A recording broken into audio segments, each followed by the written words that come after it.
Um, Yeah, things are gonna be easier. Ooh, yeah, things will be brighter.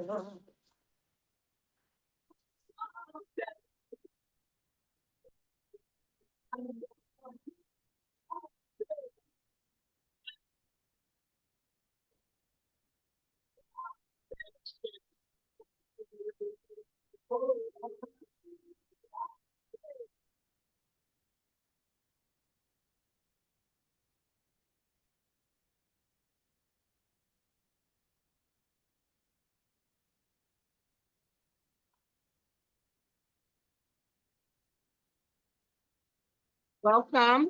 Please drop in the chat where you are tonight.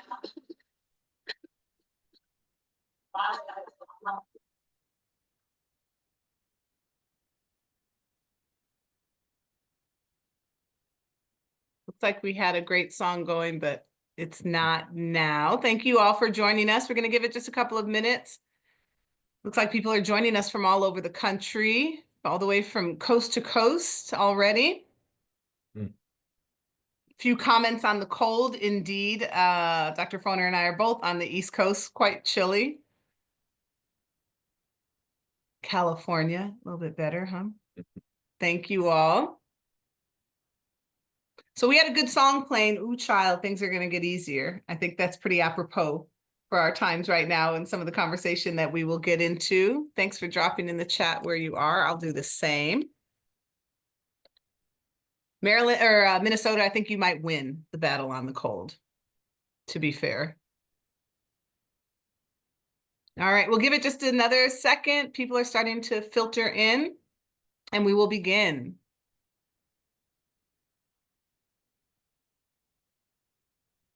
So we will be together for about an hour this evening. I wanted to start with a few slides about who we are, but before I get to that, so that there is no further ado, first of all, before I talk about the Institute, I would like to welcome you, Dr. Foner, to this conversation, and I will applaud, and I ask all of you at home to do the same. We are very honored to have you with us. Well, thank you. I'm very happy to be here.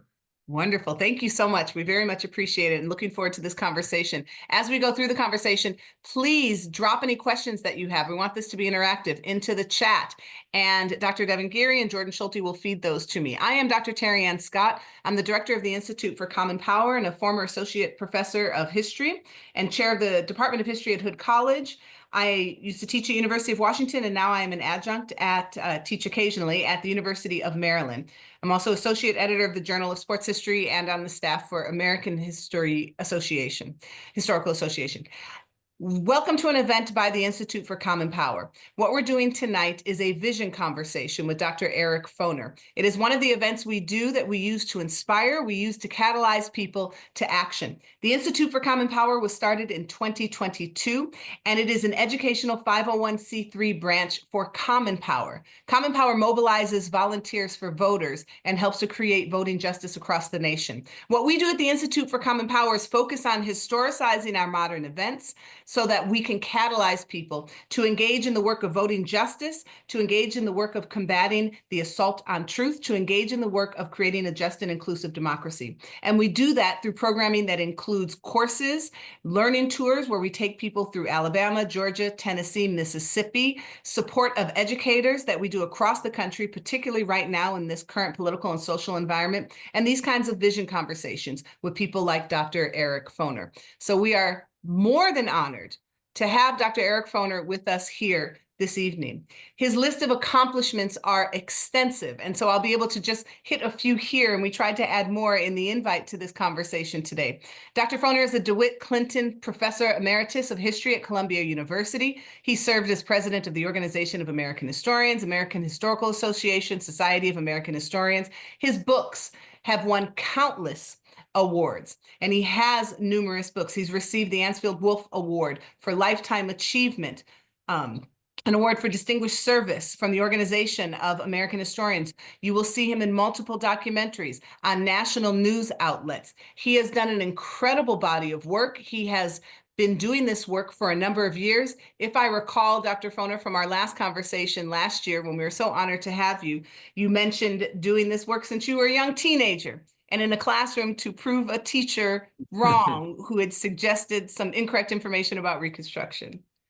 That is correct. That is one of the more interesting little encounters I had growing up, where I grew up in Long Island, Long Beach, Long Island, just outside of New York City, a suburb. And yes, I even at a kind of early age, I was interested in the history of the Civil War and Reconstruction. And in the incident you're referring to, my high school history teacher, Mrs. Bertha Berryman, I remember her Remember name that very name? well, Mrs. Berryman.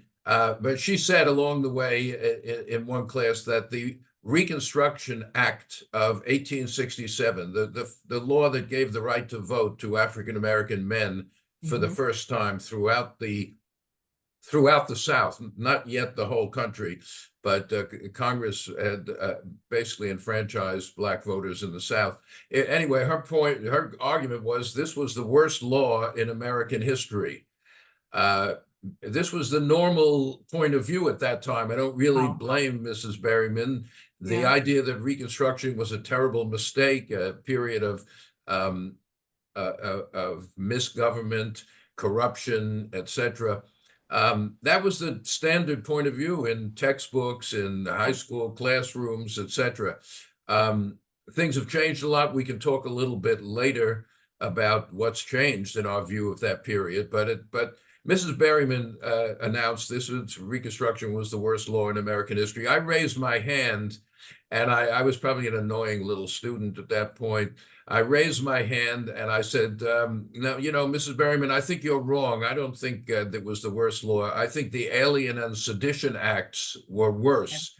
That's from the 1790s. I didn't anticipate this. That was about 70 years ago or something. Right. But the Alien Act of 1798 is on our political agenda again right now. This is the basis, that President Trump is using in order to justify the mass expulsions that he has promised to implement of undocumented workers.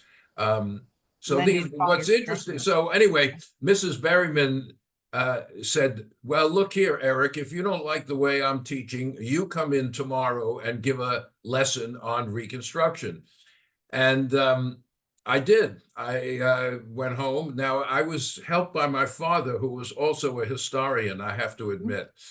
But I gave my pro-Reconstruction class the next day. And at the end, Mrs. Berryman, some teachers in the audience here will find this interesting as a mode of engaging students.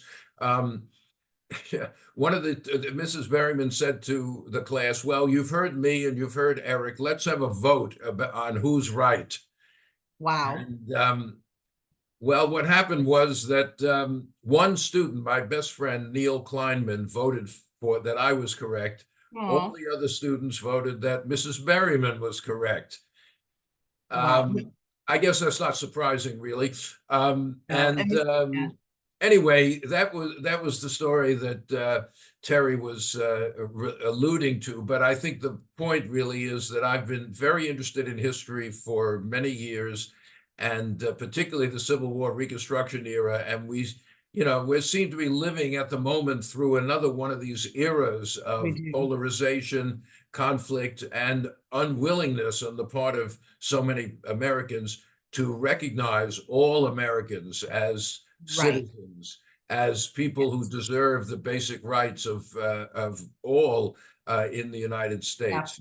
That has been a contested idea through American history. Who is an American? Who is entitled to American citizenship? Who should have the right to vote?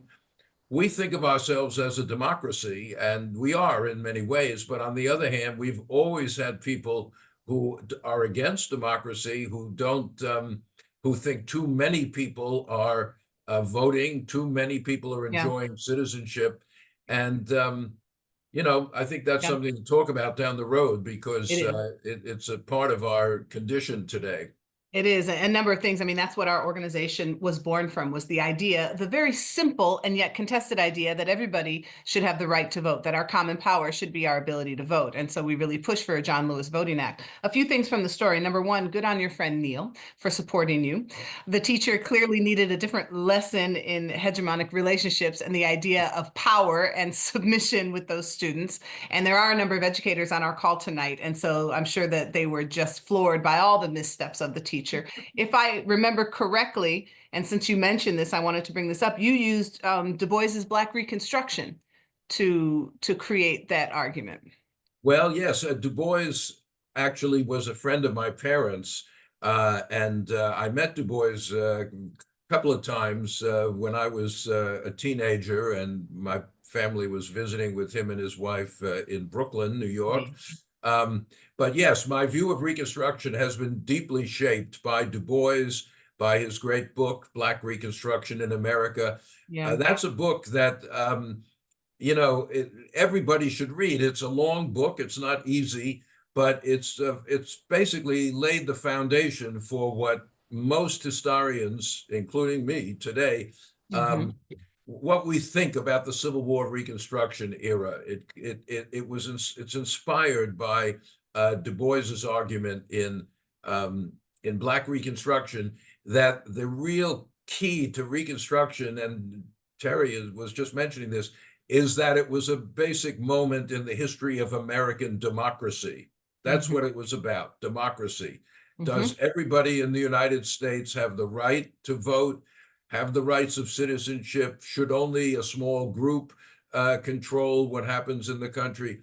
That's what Du Bois grappled with, and he felt that the violent overthrow of Reconstruction was a tragedy, not just for the United States, but for the entire world.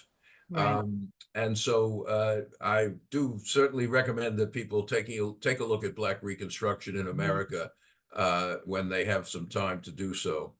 And I wanted to ask you a question because of many of the points that you just brought up about democracy, about this notion of who qualifies as an American citizen, about the current efforts of the Trump administration to disqualify people's citizenship, to ignore the courts, all of that I want to talk about. Everybody on this call is probably here, number one, because they want to hear from the great Dr. Eric Foner. Number two, because they're looking to you, I think in many ways, to say, okay, you are very familiar in ways that most people are not with the history of this country, with the challenges the country has faced, with the means, the strategy that people have employed to dismantle injustice, to make sure to triumph. So I'm going to start here early on in our conversation with something I would typically wait until the end to ask. Why should we not give up hope? That is a perfectly legitimate question. I've had students. I'm no longer teaching. I'm emeritus, but retired. But I've always had students who feel that the forces of reaction are, sort of in control of the politics of the country. I certainly see, that as a big problem facing our society today. I think we have to just, do what your institute and others are doing, which is not allow ourselves to be so demoralized that we can't, we can't actually get ourselves organized to combat. We should remember there are two things. One, the only law that is true of all moments in history is this too will pass. Will pass. Nothing is ever stable in history or permanent. And I think having seen all the ups and downs in American history around these issues, I am actually very inspired. When I was teaching at Columbia University, I was very inspired. I taught a course about struggles for democracy throughout American history.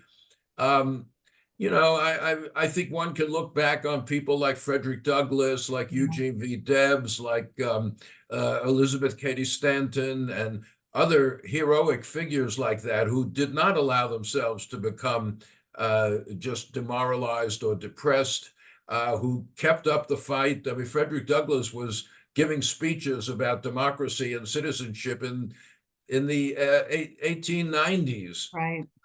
He didn't give up, and neither did many people in our history who I think we ought to honor and listen to.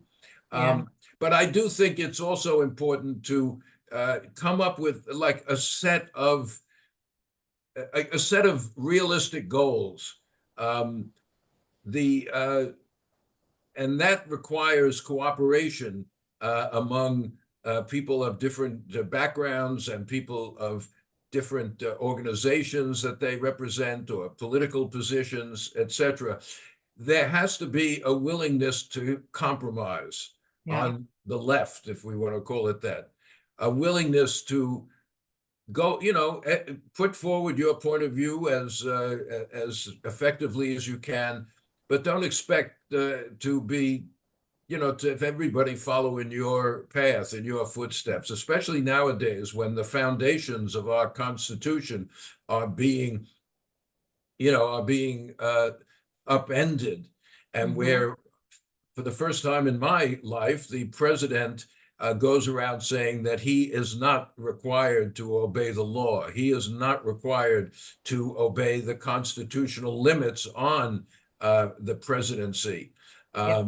There Aided is and abetted by the Supreme Court ruling that dictated as much. and we have a large majority on the Supreme Court that has, in the last couple of years, as you say, taking actions or giving decisions that that really laid the foundation for the kind of executive tyranny that we are seeing right now in Washington, D.C.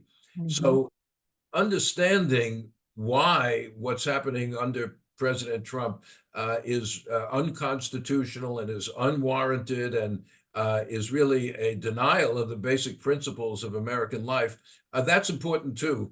Yeah. Studying history won't answer all these questions, but I think it will help very much to to come up to understand what other Americans have done in a time period like this, in terms of rallying the country toward a democratic future.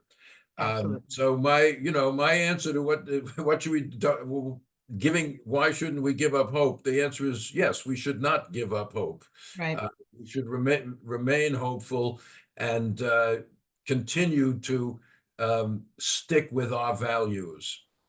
And I remember when President Trump was elected the first time, my family was actually living in England at that moment. And our daughter, who was about 10 years old, said, when we saw the results, said, well, what do we do? What do we do now?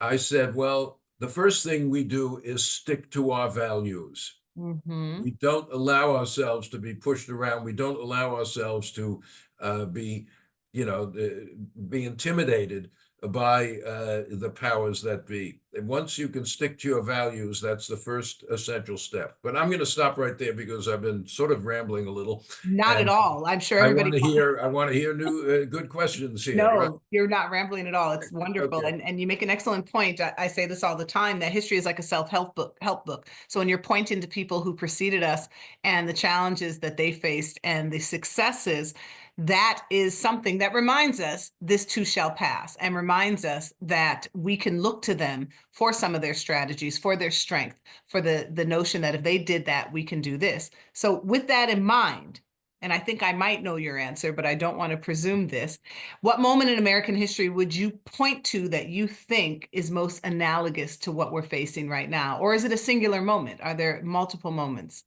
Well, American political culture has often been deeply polarized. I mean, in the last few years, we've had a lot of polarization, but people sometimes say, well, we've never had politics like this where one side really so dislikes the other, they can't even cooperate or, come to any agreements on things. But that really isn't true. If you go back through American history, you will find a good number of moments when there was this intense partisanship, unwillingness to compromise, unwillingness to listen to what others say. That unfortunately, that the people with that outlook have, taken over the government in Washington for at least for the moment. We don't know what's going to happen. It's still very early Mhm. in Trump's presidency. We can certainly hope that more and more Americans begin to realize how illegitimate what he and his friend Musk are doing, how illegitimate that is, and how undemocratic to have a giant billionaire having power to hire and fire people just sort of turned over to them. Nobody voted for Elon Musk. Right. But he's been given sort of carte blanche to disrupt people's lives and deprive them of their jobs, et cetera, et cetera. It's also important this past year, a friend of mine, very good historian, Stephen Hahn, published a book called Illiberal America. Illiberal, non-liberal America. Mm. This was a book about right-wing traditions in American history, whether it's from the 1930s, people like Huey Long or Father Coughlin, people extreme neo-fascists who were very active in opposing Roosevelt and the New Deal. Illiberal America. Go back to the 1890s when the final sort of nail was hammered into the coffin of Reconstruction, when Jim Crow was implemented in most of the South, where the right to vote for Black people, Black men, was taken away, that had been granted during Reconstruction. So there are one could go on with these kind of moments and these kind of implications. Also in the 1890s, I'm just thinking about the exact chronology here, the whole eugenics movement, which is very similar to what's going on now. The idea that there are some people who are qualified to be citizens of this country, and there are many people who are not qualified and should not be allowed to enjoy the benefits of American freedom. And those people should be excluded from participation in government or expelled from the country, as is happening now. Mhm. I think it's weirdly, when you realize that these kinds of things have happened in the past, it can be actually a positive thing to think about. You might say, well, look at in the past, these terrible policies were enacted. How can we do any better? But the very fact that you had generations fighting the good fight, and as you said, very important to remember, Terry, and winning many battles. Right. That's important to keep in mind. So this notion of illiberal America as a strand going through American history is again a book well worth thinking about. Quick question for something, and then I want to continue on with that. Somebody asked if there is any historical parallel to somebody like a Musk and Elon Musk having this kind of power and assertion into the federal government's operations. Well, President Trump surprised a lot of people when he, at the time of his inauguration, said that his favorite president was William McKinley. Most people probably couldn't say that much about what William McKinley did or didn't do, or how he got elected in 1896 or things like that. But McKinley was sort of like Trump, and in that his period as president, which was right at the end of the 19th century, was one of territorial expansion. Right. The United States acquired the Philippines and Guam and occupied Cuba for several years.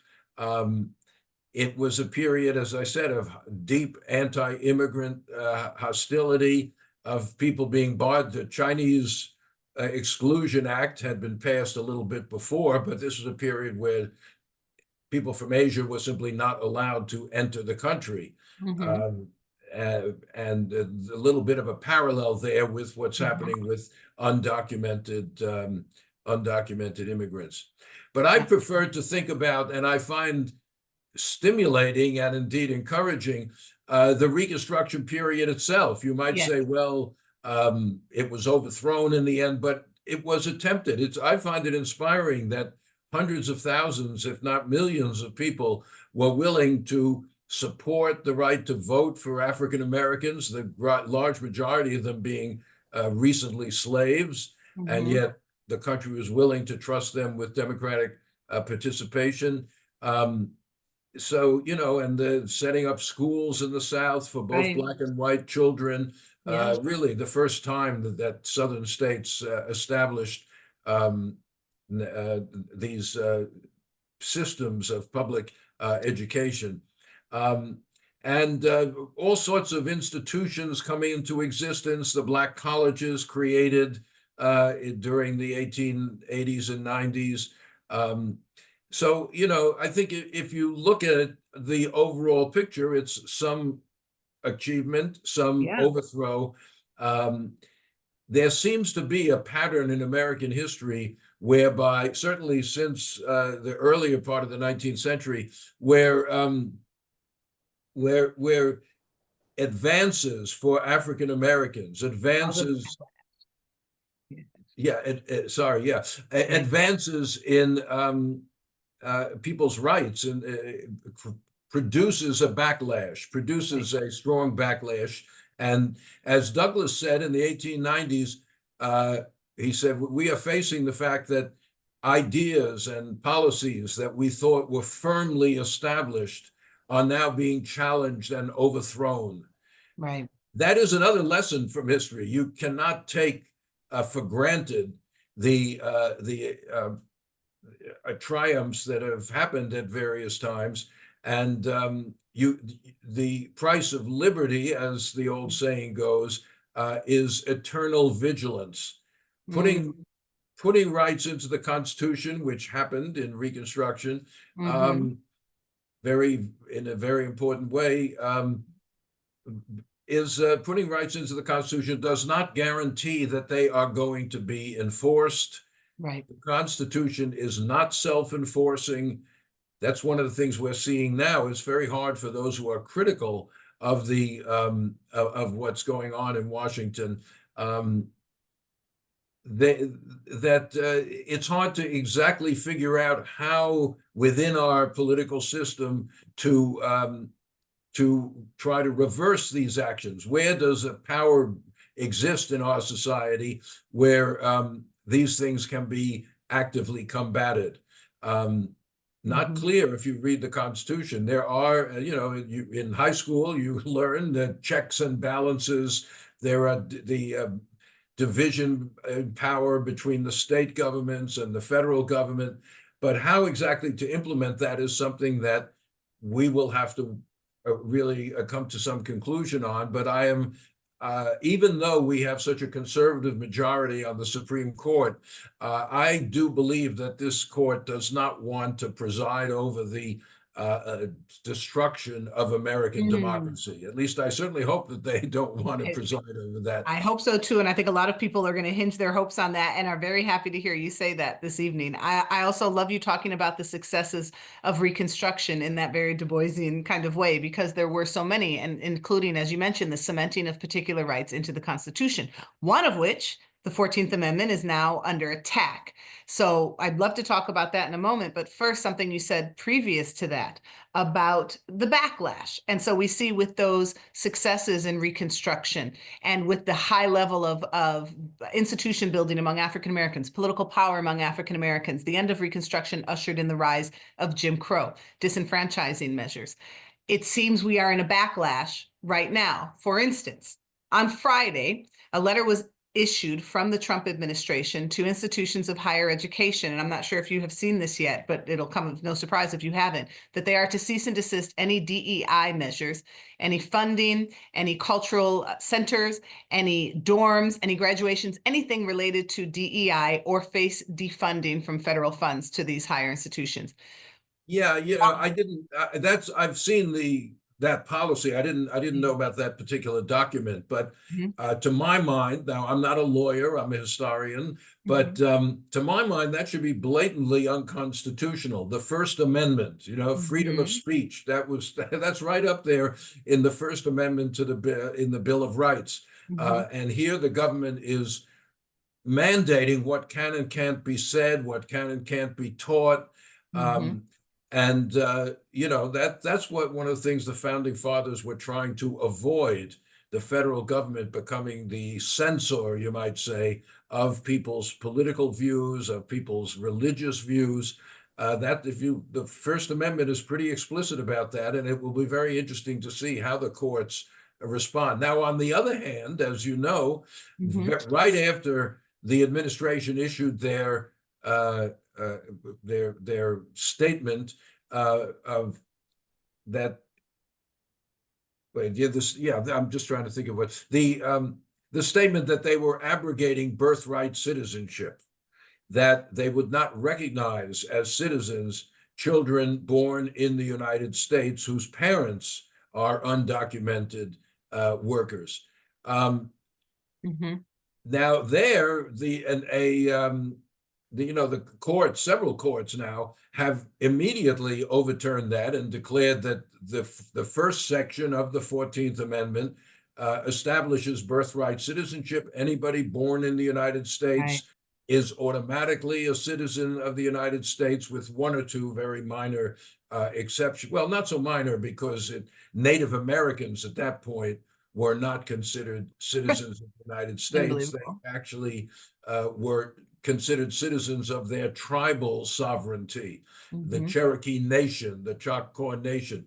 Very quickly after that, though, uh, the citizenship of Native Americans was guaranteed in a law of 1924. Mhm. So, but the main point is, it is not it is not one of the powers of the president to be able to rewrite the Constitution all by himself. Mhm. It's not one of the powers of the president to um, simply abrogate one sentence or two in the Constitution. Now, we have heard, and I hope and expect that more and more people will find this outrageous. We have heard both Trump and the vice president say that it doesn't matter what the Constitution says. If the president Right. declares there's an emergency, then he can do anything he wants. That would have really surprised James Madison and Alexander Hamilton and some of our founding fathers, that Right. the Constitution can just be abrogated by people who don't like what it says. But I think the birthright citizenship issue is very important, because ultimately birthright citizenship is a statement about who can be an American. We talked Mhm. about this a minute ago. Mhm. Do you carry your parents' policies or sins or whatever? Why should a child born here be penalized because their parent is not a documented Right. worker? Um, it's like, let's say your parents were bank robbers. Does that mean you are going to lose your rights as a citizen because your parents have violated the law? Certainly not. And the courts in the past have been very explicit about this, that birthright citizenship applies to everyone born in the States, and that the Congress or the president can't just upend that definition. Right. So, and regarding the president and his dismissal of a court order and the Constitution itself, do we have a historical parallel for Well, that? sure we do. Um, Mhm. One parallel is what we have been talking about a good bit here, which Mhm. is the way the Supreme Court just abdicated. This is in the post-Reconstruction period. The Supreme Court abdicated its responsibility to enforce the Constitution, Mhm. um, and allowed the Jim Crow measures that we were talking about, the disenfranchisement of Black voters, the racial segregation mandated by the state governments. All those elements of the Jim Crow system Mhm. um, were, the Supreme Court looked the other way. Right. they didn't at all try to impose Mm-mm. to the Constitution on the states. Oliver Wendell Holmes, who wrote the court opinion in Giles v. Harris, in the early 20th century, a decision about Alabama's disenfranchising black voters. The Supreme Court basically threw its hands up and said, well, we can't do anything about this. Yes. We Wow. if the people of Alabama want to disenfranchise black voters, there is nothing the Supreme Court can do. Right. Now, the first point is he says the people of Alabama, but the whole issue was, who are the people? What Mhm. about the black citizens of Alabama? Aren't Mhm. they part of the people of Alabama? Well, Holmes just said, well, there's nothing we can do. We can't Right. go down and register every single person and see if they can vote or not. But as I say, the court is supposed to do that. The whole idea of judicial review, of the Supreme Court overseeing the interpretation of the Constitution and of federal law, that's been a principle of American government since the days Mhm. of John Marshall, Marbury versus Madison. Here, I'm going back into my high school history. Right. Sound like a lawyer now, Dr. Foner. Right. Marbury versus Madison, where the Supreme Court overturned an act of Congress. I think what's happening is that people like Vance, the vice president, and Trump sort of think that most Americans don't really know very much about the political system we live Right. with. Right. They don't know what's in the Constitution, and they don't know what's in the Declaration of Independence. And therefore, if you can keep them ignorant, you can kind of run roughshod over people's rights. Yeah. And so education is a critical need right now. Right. You know that from your Yeah. institute very well. Absolutely. And so the outlawing or of the diversity initiatives is another example of that. The government simply telling people what they're allowed to think and allowed to say, and not being, it's ridiculous that people who are in high office, legislators, lawyers, etc., think that they can get away with this all the way through Trump's presidency. Yeah. Well, and one of the things that they've been able to do then is to conflate the notion of DEI with Black, when in actuality, the biggest recipients of DEI measures are white women. But if they Yes. can demonize this group of people of color, then they can get their constituents on their side. I think that's a very important point. There does seem to be, it's one of my articles somewhere I wrote, there's a kind of Newtonian physics of American politics. Every time you have a movement in the right direction, you get a backlash pushing the other way. The effort of the right wing to overturn the civil rights movement Yeah. is one of the things we're seeing here. As you say, DEI is generally thought to be applying only to Black people. That's not true in the slightest, as you said. Affirmative action, if you want to use that term, benefited white women also in enormous numbers, and that's fine. Of course, they had been excluded from political position, from important economic positions, etc. But there's a tendency on the part of many white, let's say, job applicants to assume that if a Black person gets a job, let's say, that job is going to that Black person illegitimately. Right. That they're not qualified. Trump has said this many times in the last month, that you put a pilot in an airplane. He said, well, the plane crashed because you had DEI, you had people who were hired. Now, he didn't know anything about who the pilot of that plane that crashed tragically, who it was, but that was just the assumption that, and I had taught long enough, 40, 50 years, to know that there are many qualified people in this country in all sorts of walks of life. In college admission, which of course has been a flashpoint of these issues. I'm at Columbia University, where I taught that, there were many hundreds of qualified candidates for admission, let's say, to Right. Columbia College. And meanwhile, Trump This puts in this place. guy here who's black gets the job. There are 15 qualified black people who are also applying for that Right. job. Right. And it's, who was it? Well, I'll go back 150 years in history. Franklin Pierce, the president in the 1850s, not a widely known president, I admit, but Franklin Pierce, he said, if I appoint someone to office, I make one friend and 100 enemies. That is to say, every single one of the 100 people who didn't get the job blames a black DEI, Right. for the fact that they didn't get it.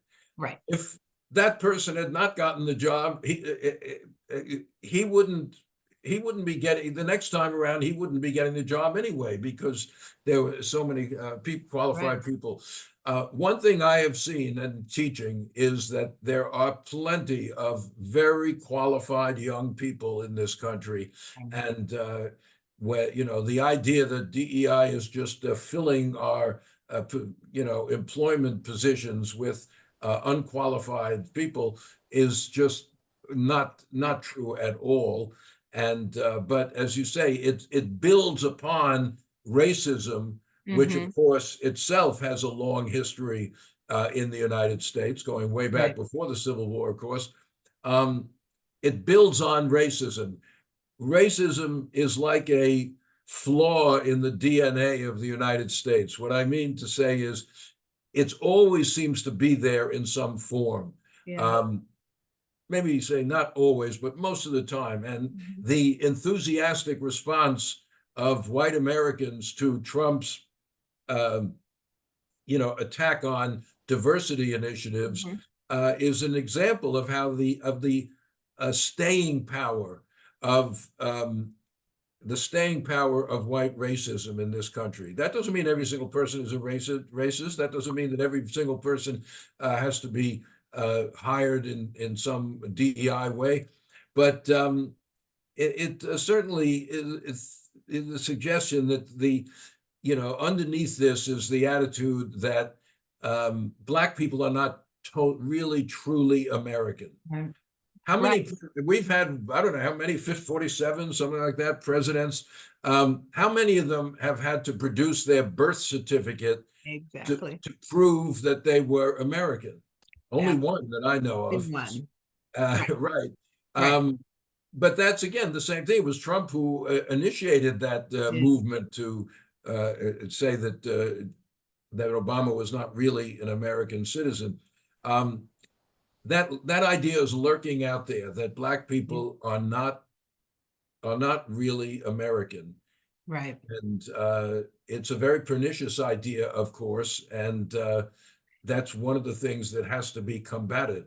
Right. And I think when you're talking about the DEI measures and people saying, oh, I didn't get the job because a black person got the job, what he has, and not just Trump, but the minions who follow him and the constituents who follow him, they have successfully been able to do is allow people to project their own insecurities, their own inabilities onto a person they call a quote unquote DEI hire. So I didn't get this, not because I failed somehow, but it's because you took it from me. And so when he is illuminating that, it creates a very dangerous situation. Meanwhile, the irony of all ironies is that he is putting people in place in high positions who are completely unqualified for the role. Absolutely. It's now merit. We're going on merit. Right. And that means no DEI, basically means no African Americans, at least from his point of view, in office. But yeah, his cabinet is this ridiculous, standing rejection of qualifications. Yeah.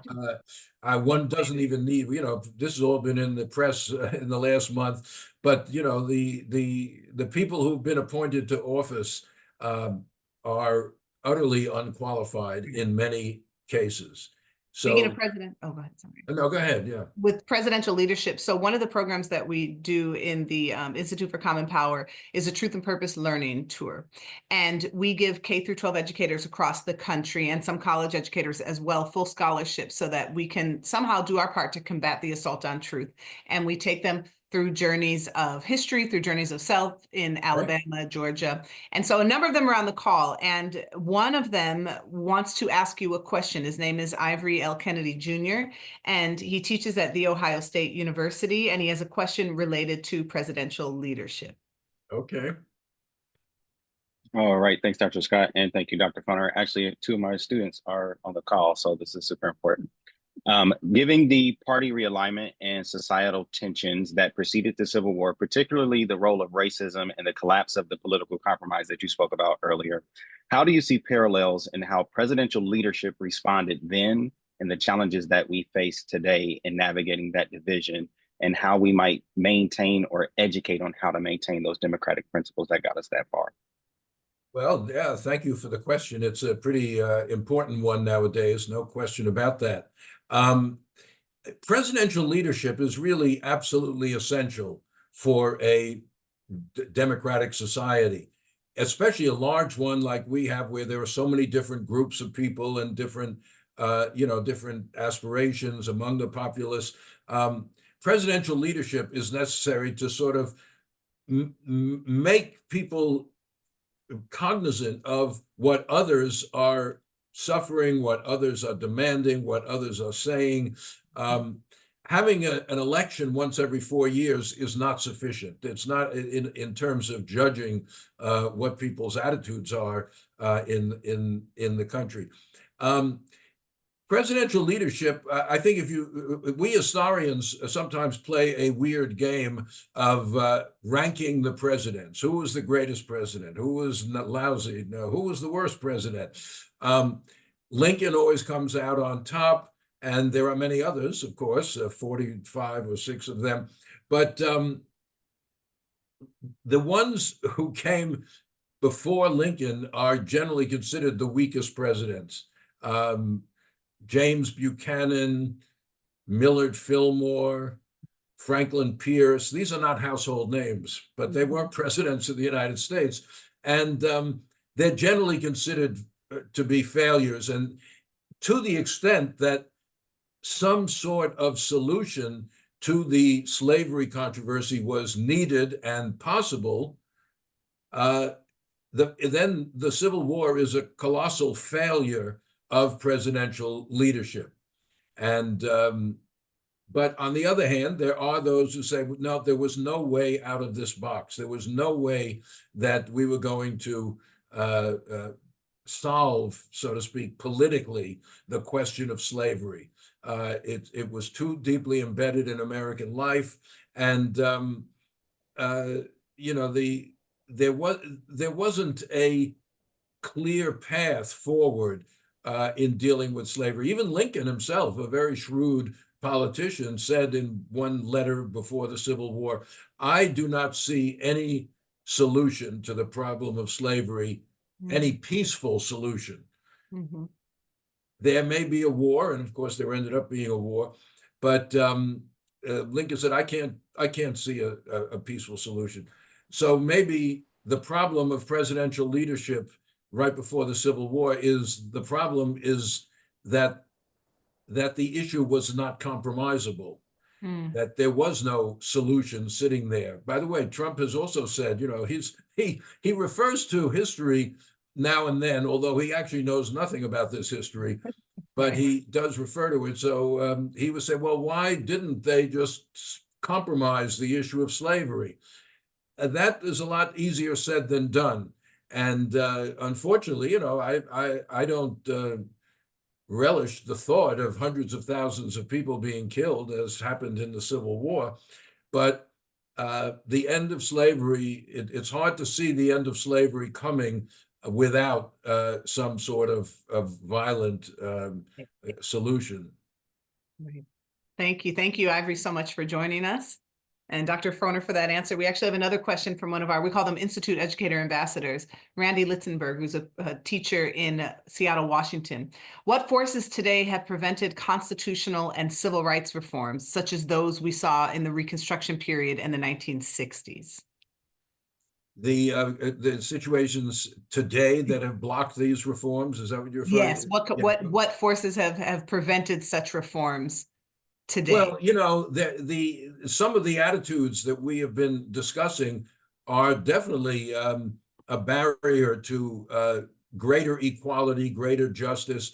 The idea that some Americans are more qualified than other Americans, that's a very pernicious idea in you know, in a time of political polarization and crisis.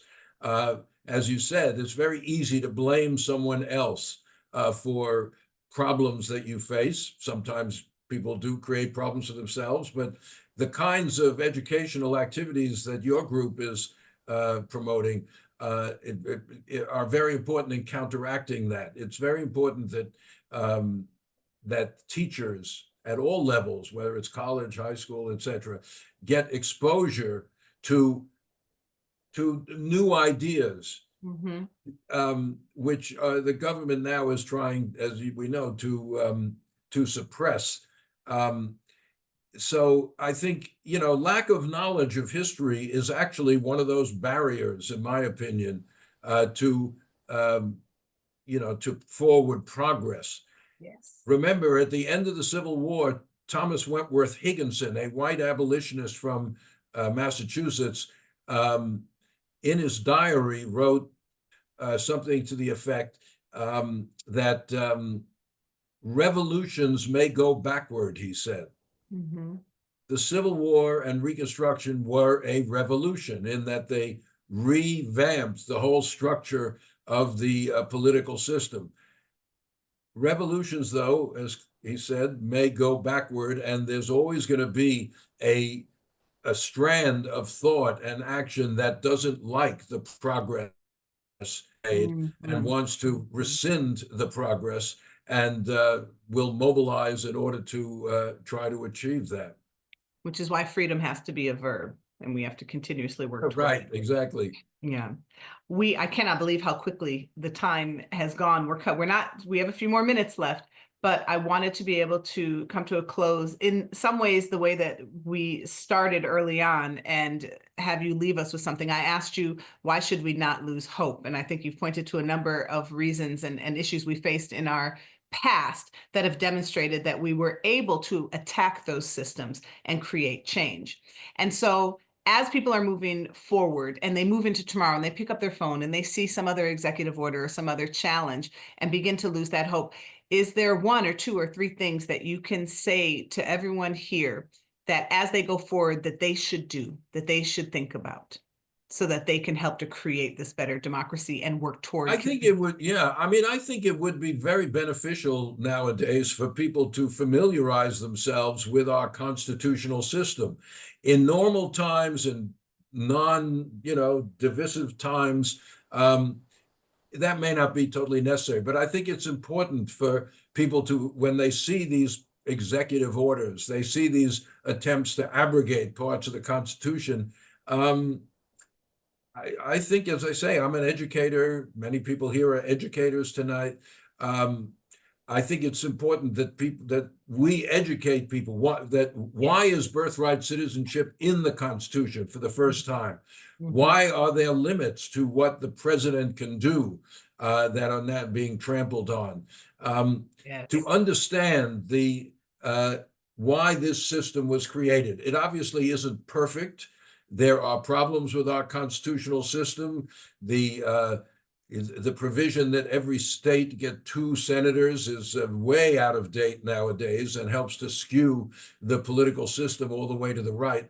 But you know, in Philadelphia, there's the National Constitution Center.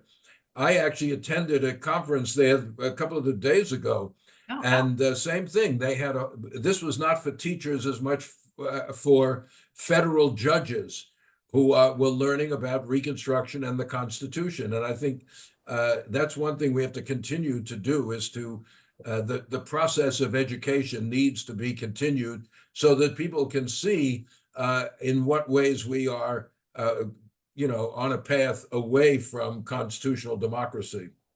Absolutely. I think that's a great answer and a great way to uplift the work that educators on this call are doing.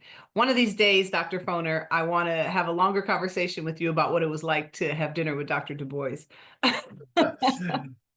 Well, first of all, Dr. Du Bois was a lot older than I was when you remember he lived to like 95. Right. But I remember particularly with my parents visiting his home in Brooklyn with his wife, then Shirley Graham. Yes, this was in 1960. How do I know? Because my younger brother and I had come to the house from picketing Woolworth's stores in the North, not just the Yeah. sit-ins in the South. Support. Yeah. There had been support demonstrations. We'd gone. I was a freshman in college at that time, and when we all sat down with Dr. Du Bois, my mother said, why don't you tell Dr. Du Bois what you've been doing this afternoon? I said, okay, yeah, that what I've been doing is picketing there. Du Bois said, I wanted to go and picket also, but Shirley wouldn't let me. That was his wife. Shirley. Now he was 92, so I don't blame Shirley. Years before he died.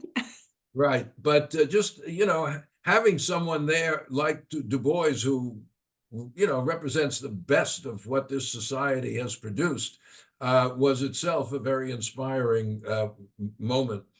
And you picketing in the North, I have lately taken to telling people when we are learning about the 1960 sit-ins and what Representative Adam Clayton Powell said to a reporter when they said, are you advocating that Black people in the South stay out of chain stores? And he said, oh no, I'm advocating that people who are interested in democracy stay out of chain stores. And you exactly were exemplifying that, to be picketing in the North in support of that. So I think that alone is an example for all of us, how we get involved in things that have to do with freedom and democracy. So thank you so much. I agree with you. Just to reiterate, you don't have to, it's easy to be overwhelmed by the large number of things that need to be done to reverse what's been happening in Washington, D.C. But it's important to say, well, yeah, we'll pull out one thing. We'll picket the Woolworths to show, that's not going to change the whole society, but it's very important for people to see other people who share their views and are willing to take to the streets in order to defend American democracy. So that is very important, keeping things in motion, so to speak. I said that to students today. You're so right. It is easy to feel overwhelmed because, and so many people on this call, you want to attack this and change that, but that is a point well taken. Thank you so much that you can pick one thing, something that has to do with your platform, something that has to do with your passion or your talent, and you can work in that particular arena. Absolutely. Right. Well, we have just a minute left. Are there any last words you'd like to share with us? No pressure, right? Yeah, no, it's a good, I sometimes feel overwhelmed, no question. When I look at what can a college professor do in the current situation, there are plenty of things, but it's, one has to identify them and figure out the best way to deal with them is. But to go back, I think, I'm an educator, and most or many of the people on our Zoom talk are educators, and your institute is educational. And I think that there is a lot of room for resistance to what is going on. And I do think, maybe I'm just giving them more credit than they deserve, but I do think that as courts begin overturning many of the things that have been done in the past month, things that are unprecedented in American history. I think the courts are going to step in and try to really moderate the extreme actions that are being taken now in Washington, D.C. So we have to be prepared for that. We have to be prepared to stand up and say they're right. The court is right where they said birthright citizenship is in the Constitution and must be maintained, for example. So, you know, we are behind them. I'm sure the Supreme Court is feeling a lot of pressure, whether they're on the right or not. And they don't want to go out on a limb any more than anyone else does. So, you know, they want to be supported by the populace. If they come forward with a decision, another decision that is challenges the actions of the current administration, it's important they hear the voices of those who share a truly democratic point of view here. And something you said earlier in the conversation, the Supreme Court likely does not want to preside over the destruction of democracy. I'm going to carry that. I hope I'm right. I hope so too. I think I am, honestly, and we will have to keep our own pressure on them to act as if democracy is a real thing. Right. Our voices matter. I mean, there are things that are reversed because they hear our voices. I mean, something diminutive, but nonetheless an example. When the Navy said, or the Air Force said they weren't going to teach about the Tuskegee Airmen, and people were up in arms, and they reinstated the film the very next day. Yeah, that's very important, because as we said, there's this kind of general attitude that you can't mention Black history in any form at all. You know, it's like banned to talk about the fact that there are a lot of Black people in American history. But we're not supposed to mention that. And I think the other point is that a lot of things in our society are controlled at the local and state level. The federal government can't come into every school district in the country and start telling people what teachers, what they can and can't do. So there are plenty of people out there, and particularly in the educational world, who do not support what's happening now to our country. Absolutely. Keep our voices heard, and thank you so much I'm so glad we got to have this conversation. Again, it was very timely. There are a number of comments coming in the chat saying, thank you, it was inspirational. They needed this right now. So you've uplifted people. Well, that's very gratifying to hear. And I commend every one of you who is spending their rather chilly evening at this kind of event, which is very important. And Dr. Devin Geary and Jordan Schulte are part of the Institute, and they were on the call in the back end, making sure everything ran smoothly and letting me know questions that people were asking. So I wanted to thank them as well. So Dr. Foner, I hope we can do this again sometime. This has been great. As long as these problems exist, we can do them. We can do it. That sounds great. Thank you. It was wonderful to see you. Thank you for having me, and good luck to everyone. Thank you, sir. Have a good evening. Thanks, everyone, for joining us. We will send out the recording to everybody.